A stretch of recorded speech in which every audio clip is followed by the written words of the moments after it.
So how are you? I'm very good. How you doing? I'm doing okay, and you know, just getting ready to go to Sweden, and house is upside down. James is running all over the place, trying to pulling tracks together, pulling things together we've got some moving and shaking to do over here. Cool. The great Robin Beck. Underneath, August 11th. You excited? Yeah, I'm excited, and I'm sort of like curious to see how people will accept that I have not pigeonholed myself into the cookie cutter form of rock and roll that's so popular with, you know, the stylings of Frontiers records and that sort of thing, you know, where everything sounds like a, you know, box match set. You know, so I'm curious. I'm getting some pretty good private reviews from my personal friends and people on Facebook, all 10,000 of them, just saying we love it, we love it, we love it, you know, go with it. And so, you know, I tend to trust fans over business people any day of the week. Cool. And plus you used a couple different writers this time. A lot of different writers, many that I don't know. Wow. You know, that came with the pack, I guess you could say. I got introduced to Charlie Mason, and through Charlie Mason came Daniel Volpe, and a lot of people who did stuff for like Eurovision and other great artists like Miley Cyrus and several artists that are very famous apparently over there, but I have no idea who they are. Right. Wow. But it doesn't matter to me because they're getting hits. Cool. So, yeah, I kind of collaborated with some of them. Some of them were just out and out, just take it and run. Right. Because they were so good, you didn't have to mess with it. I just put my own spin on it when I sang it. Cool. And, yeah, it made for, you know, Brian, when you're doing the same records as the style of AOR, you know, melodic rock, it really is confining. Right, yeah, very true. And I love the music, and wouldn't I just love to be singing, you know, the same songs that were tried and true over and over again. But once in a while, you got to step out of the box, and you have to give yourself a little, you know, lift. Yeah, and definitely this album does have diversity. Yeah, I agree. You know, I agree. I mean, I listened to it, you know, about 5 or 6 times, and even with the opening track, Wrecking Ball, which I love that song to start off a CD because it really pumps you up, and it's a fun song. Yeah. You know, and then you go to, you know, the Fiona song, Ain't That Just Like Love. I mean, it really has an array of different talented songs. I mean, like, listened to it this morning before we talked, and you know, I'm picking out songs I like, and you know, there's a lot of songs I like, you know, so that's the good news. yeah, no, it really is. You know, a lot of times, like you said, you know, you listen to you know, a melodic CD, and basically they're good, but like it's like almost like a flat line like type thing, like every song just like, you know, kind of is the same. It doesn't almost jump the wire. Right. Those songs they're good songs. The artists are good artists. They're tried and true, and they're staying true to their genre. But it never jumps the wire because people are so afraid, oh my God, what will happen if I step over the AOR melodic rock line? Everybody, that's you. How can you call yourself an artist? Right. If you're not willing to take chances? Right. You know, and if I've done nothing else in my life, I've certainly taken a lot of chances.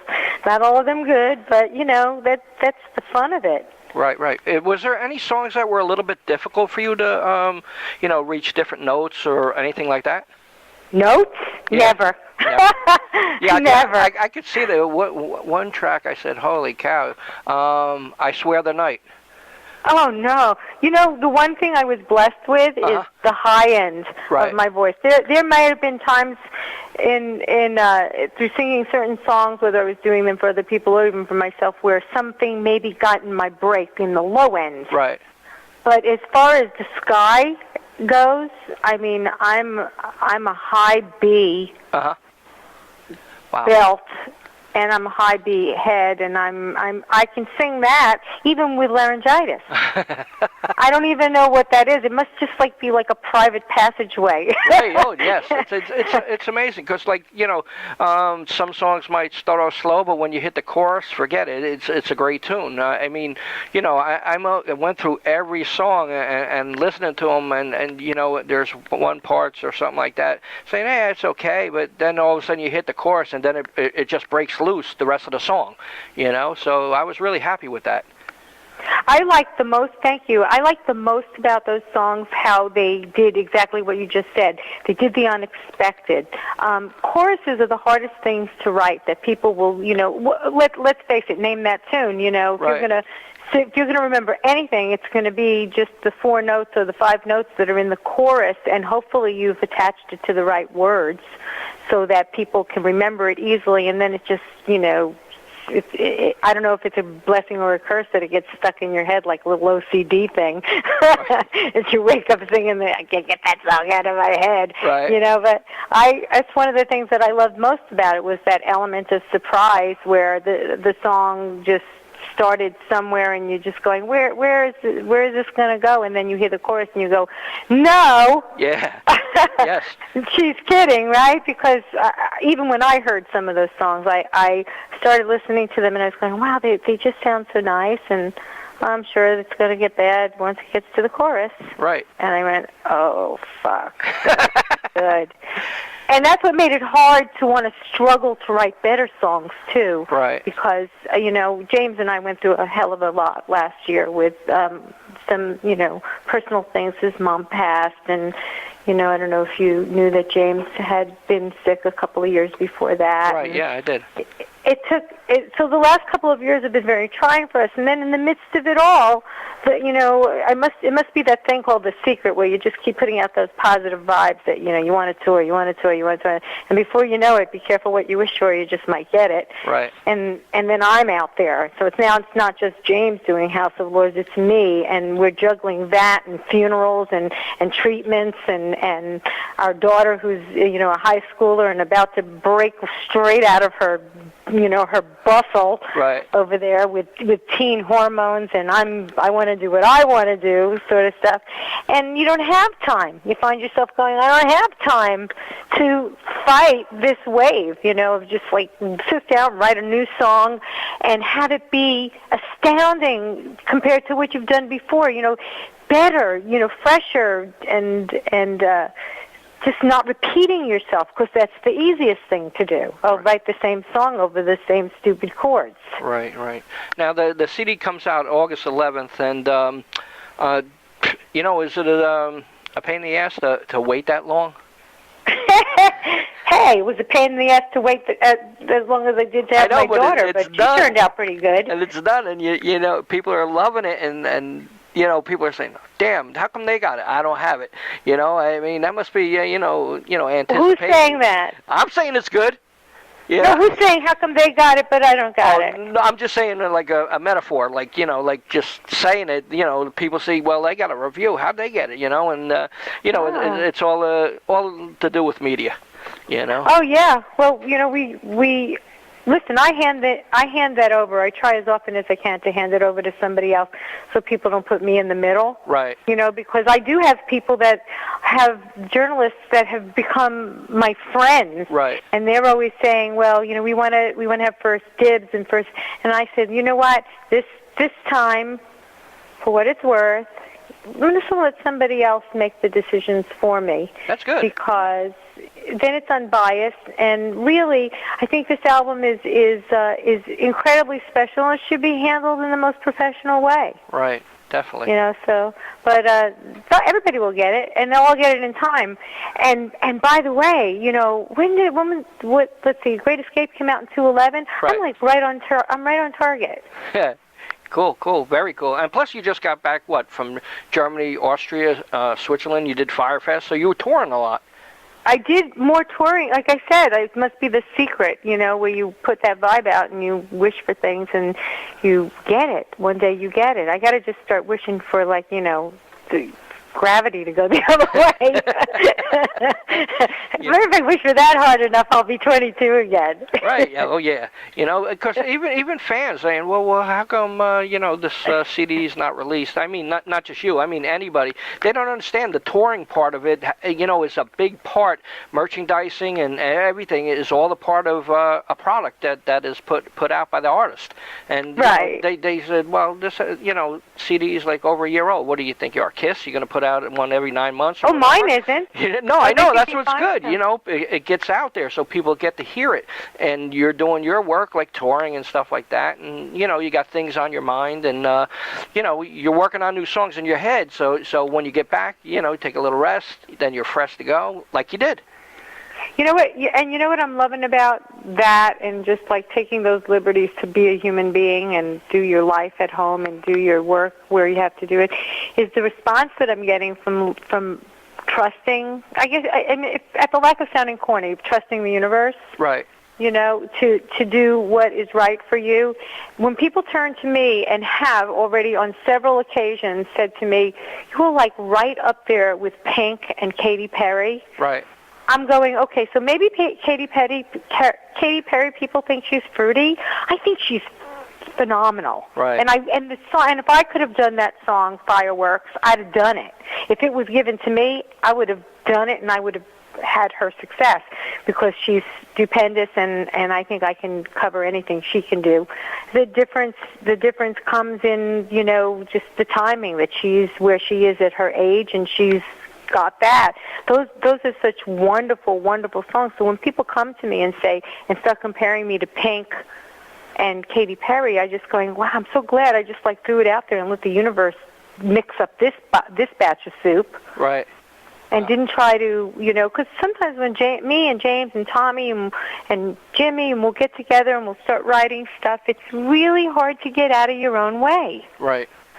And then you have a fresh perspective, somebody coming in. If Desmond had come back to me or Diane and said, Robin, we got this great song for you, I would dare to say that it would be less interesting than what I have on my record now. Right, definitely. Because people fall into the cookie cutter, what works, repeat. But, listen, then you just have a pile of black T-shirts before you're done, and that's it. What? No Pink? Yeah. Now black? You work with Fiona and stuff like that on This Heart and stuff. How was it working with her? Oh, she's like, first of all, I can't say enough nice things about that kooky girl. She's an absolute brainiac. I'd say because she's a little brainiac. And she's an absolute pleasure to work with. She's very professional, and she's my best bud. She's my friend, and we've known each other since the 80s. We go all the way back. And she, too. She went and had her family, and she bounced back in, and she did this record with me and James. And working with her is just like, it's like a frat house around here. Cool. When we work together, we're laughing and enjoying, because it's been a long time since people got to enjoy. In the old days when they'd give you a $500,000 budget and you'd go in there with a pile of things you shouldn't have a pile of, and you would have a lot of fun, and the liquor would be flowing, and you'd be just like hanging out, and you're so and it was fun. Now we're a little bit older, not much, but a little bit older, and we're hanging. And we're having the same kind of fun, but we're not messing up. Right.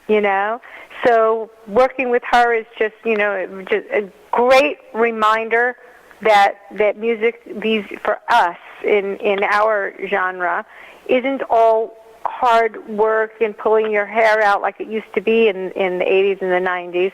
Now it's really spirited.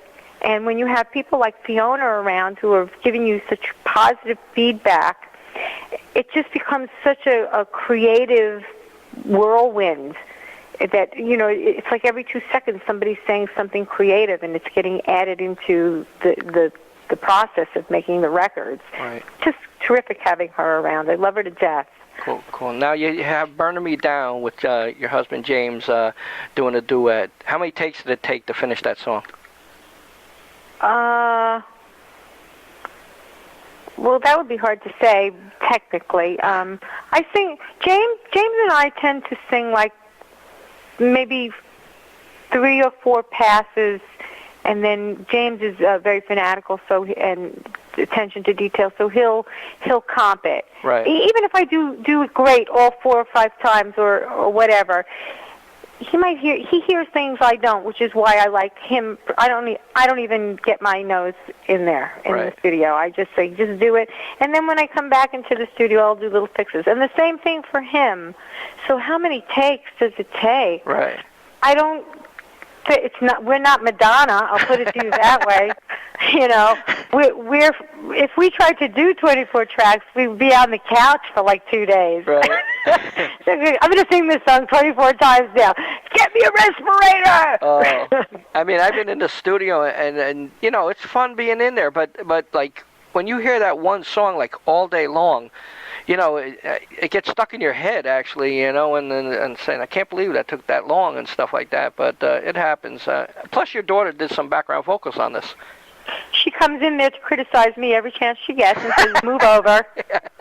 I'll do that. You know, she's wonderful. She's got my voice from when I was super young, and there wasn't a drop of gruff on it at all. Right. And she has perfect pitch, and I say that technically. More than likely, if you hit a note on the guitar, she could tell you what note it is. But I guess she really has a relative pitch, but she gets very close. She has her dad's timing. Uh-huh. Which is unbelievable. I mean, she never misses a beat. It's kind of scary. She has a lot of agility in her voice. Right. And a serious amount of youthful power. So it's great because it's not like she doesn't sound like me. Right. But she blends. It's that family thing where everybody's got that gene that sort of coagulates and makes a nice, you know, texture that matches, and so it's great having her in the studio with me whenever I can be graced by her presence, when she's not too busy texting or gramming someone. What is that called? Instagramming. Excuse me, I have to Instagram the President of the United States because I broke a nail. I know, because that's the big thing now, Instagram. You know? Oh, yeah. I downloaded it yesterday on my phone, and I texted her normally, and I said, accept me. Wow. She might not accept me. I mean, that's my biggest fear in life is, am I afraid I won't have a record that'll do well? Am I afraid that I'll lose my house? No, I'm afraid my daughter won't accept me on Instagram. Wow. I mean, I was reading some of her stuff this morning because, like, I was checking, you know, doing research and stuff, and I, you know, checked some of the quotes on her Facebook about you. Wow, she really loves you. Really. Oh, she has quotes about me? Oh, my God.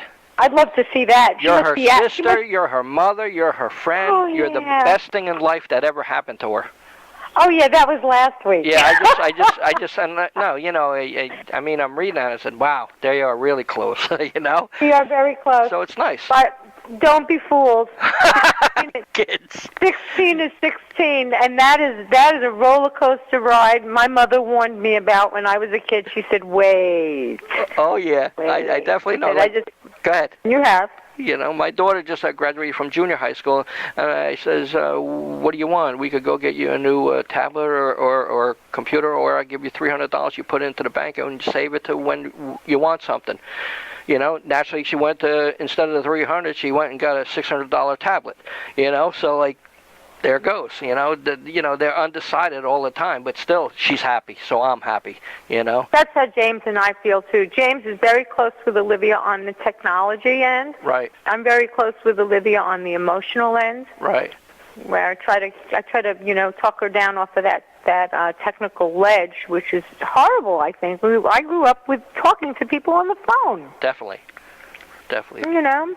But it's a different world. Yep. So will you be touring with Underneath? I am definitely touring with Underneath. All I have to do is get people to give me some gigs. I'm touring in my mind right now. Wow. Are you good? I'm actually going to do, I have 3 shows coming up, although 2 of them don't belong to me at all. They're with legends. Right. And I'll go out with Joe Lynn and with Bobby Kimball. Cool. And I'm leaving on Tuesday, actually. And then I'm going to go to the UK and see John Dryland and Jock and, you know, do some other little bit of promotion over there. Cool. But I've been asked so many times to come to the UK. The problem is my whole band being over here. Right. It becomes like for the promoters, it becomes an unbookable act because of the flights. Right. Yes. So this time we're trying to do a double bill with me and House of Lords because then it's two bands in one. Of course, I'd probably still want Jorge Salon. Right. And I'd probably still want Tommy to come and play if he would. Right. Because they know my stuff and it's easy, and I'm not trying. My whole thing is not about, hey, look at me, right. And my leather pants band. Mm-hmm. I'm really not about that. I'm really just about, I really want to get out there and just do the music and have fun doing it, and we're not on Sunset Boulevard. Cool. At the Rainbow Room. Right. I know House of Lords are also playing Rock Harvest, I think, in November. You said you're going to be showing up at that show for support. September? You mean Melodic Rock 3? Oh yeah, Melodic Rock 3. You'll be at that show with James, right? And yep. I think they might be playing Rock Harvest too. I'm not positive. I have to look again on the lineup. But you will be at Melodic Rock 3 with Andrew McNeese. Is there a possibility you pop on stage? There's a very big possibility that I'll pop on stage. Otherwise, I'm not going. Cool. So we got the inside scoop. But it's supposed to be a surprise. I don't know how Andrew would feel if you blocked it out, but I don't care. Robin Beck's coming up to sing, so you just shut up. Cool. Anything else? And they might boo me off the stage. Get off. We want to listen to House of Lords. We need Robin Beck there too. Oh, that'll be fun for me. It'll be a good photo op. Wait, can I have him to photo touch? Photo retouch those suckers. You don't need that. What a beautiful cover. That cover really came out fabulous. Thank you for that. Thank you for saying that. But Fiona yelled at me and she said, "You yelled at me for not showing my face, and then you turned around and you did." I said, "No, it wasn't that." Yeah, cool. You copied me. Definitely. Anything else in the works that you'd like to talk about? Well, I'm working on a rock opera. Cool. With Charlie Mason, and that's going to be really a family affair because there are characters in this. Right. And we're doing it because we want to. It's not a question of how big of a hit would it be, how much would the community embrace it, or anything like that. We think they'll love it. It's affectionately titled right now Raven and the Dove. Uh-huh. But that could change. Right. And that's going to be a long-seeded project. We have a lot of the songs already ready for that. Right. But we have a lot of things standing in the way. Right now I'm doing, like I said, I'm going to Sweden. I'm going to what's it called, Sundeville. Right. And Nora, and doing 2 festivals there. Then in October, I don't know where they're putting me. I have to laugh at this because, Oktoberfest is 100% papa all the way. Right. I think I just got put in with the dancing cows again. Which I'm thrilled because wow. I'm such a Disney head. Wow. You have no idea. So I have no shame. Wow. It's unbelievable. Put me in there. My biggest dream is to have been on the Muppet Show. I think a lot of people would, I love that. Are you kidding? They hired me once in the Netherlands to be on their sister show to the Muppet Shows, and I got to go on stage and sing with one of these hairy little, it was a red-headed cookie monster. Right. And I was like so happy. I was like, I said, finally I made it. Wow. So I guess that means platinum, right? Means what? A platinum record. With the Muppets, finally made it. I'll tell you what. You know what made that show so special and things like that? It was all the kids that were there. Oh yeah. They were like 4 years old and 7 years old, right in that area, and they're so tiny, and they're looking at you, and you look at them, and they're not about to give you the rock and roll sign. Right. Or anything like that. They just love you, and they look at you with those beautiful, innocent eyes. Probably inside they're going, she's really old. She's really old to be being with a puppet, you know, playing with a puppet. She should get some therapy. Wow. Well, it's definitely a pleasure talking to you, Robin, once again. Thank you. It's always fun talking to you. You always have some great stories, and just a pleasure to talk to. Would you like to say anything to your fans out there? Just that, thanks for continuing to support me and my efforts, and for having faith in me and pre-ordering my record at my website, because that always helps us to get up and running on the promotion side.